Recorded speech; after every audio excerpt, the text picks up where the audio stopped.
What's up everyone, welcome to today's video. Welcome to the Video Game Fight School channel. Thank you very much for tuning in. So if you're a Suicide Squad Kill the Justice League fan, you're probably wondering why I titled this video this way.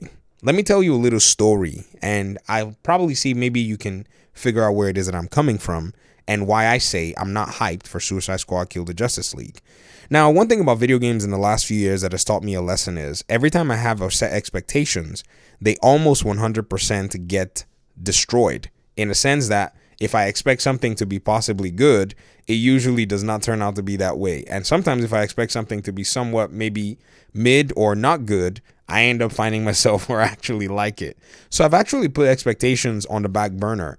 I'm no longer a kid. These days, if a video game is coming out, I sit there and I get a swear jar in place and I start putting a penny or $1 in a jar so that I can basically just buy the game if I'm even interested in the project. And if I'm not interested in a project, then there's no reason for me to even bother touching the game.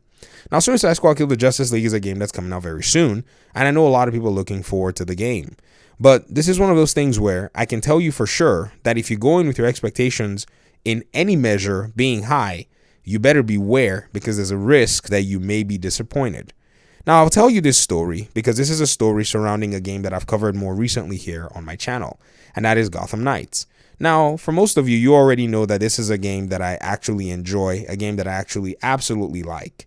And one thing that really kind of got me to the place where I like Gotham Knights is something that is probably noticeable here within my community.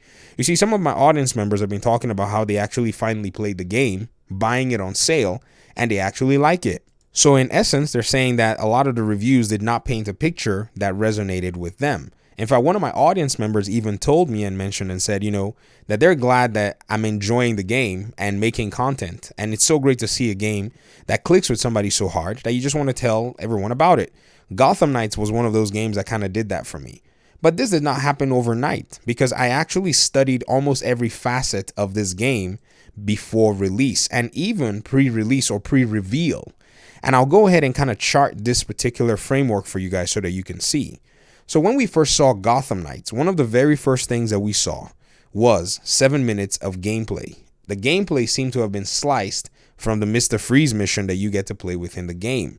This was the very first thing that we got to see in terms of gameplay mechanics, and whatever you had questions about, this video was going to provide as much answers as it possibly could.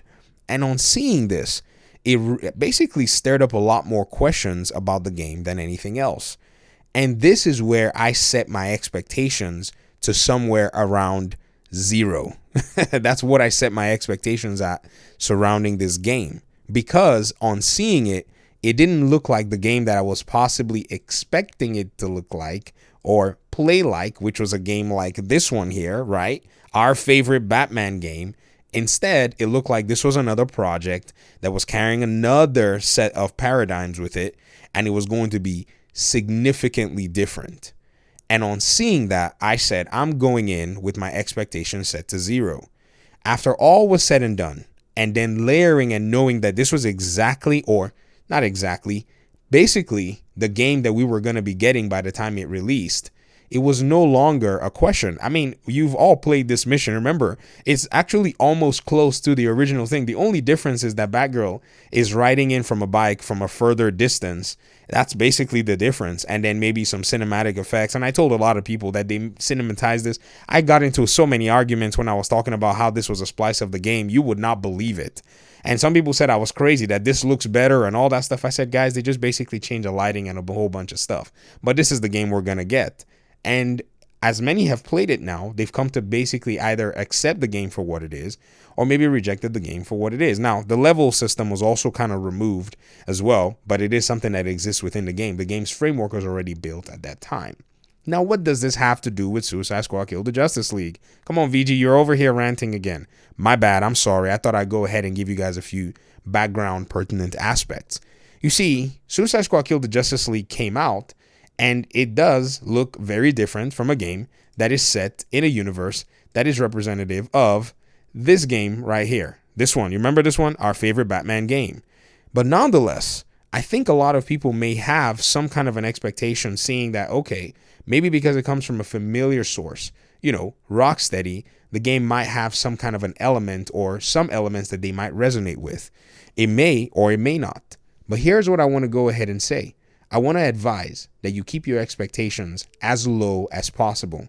It doesn't matter who the studio is. I don't care what they've done in the past. They're not God. So basically, they have every single available opportunity to disappoint you.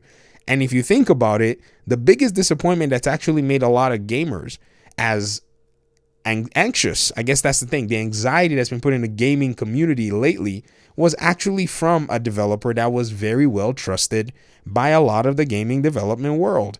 And that is CD Projekt Red. A lot of people thought because they had brought a very solid game in the past, or a series of 3 solid games in the past, there was no way they were going to go ahead and botch Cyberpunk 2077.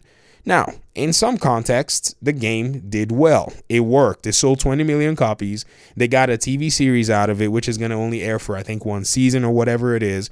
But the PlayStation 4 launch was not necessarily the best. Even for some other people, they didn't even like the game. Even though they played the game on the best framework, the best machines, the best settings, the game did not still resonate for them.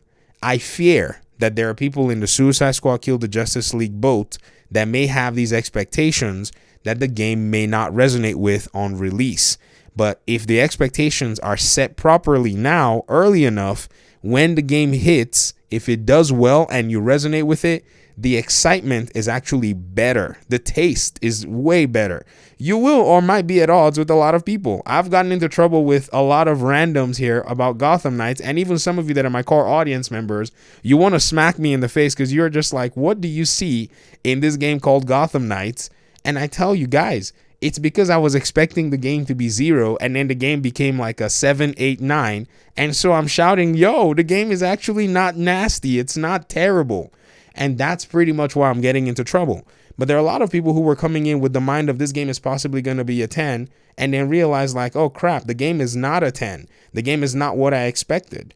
So in setting expectations very well, you're going to realize that it is going to be very, very hard to be disappointed in many cases. Now, here's the challenge. Established studios and established franchises usually make it much harder for you to be able to set your expectations very well. Most of you also know that in playing God of War Ragnarok, the game has not necessarily resonated with me as I would have loved for it to. And even still, I went into that game with 0 expectations. I knew they were going to bring framework and stuff back. I'd already seen some leaks, but story is usually the highlight of the God of War games, and the story did not just hit it for me.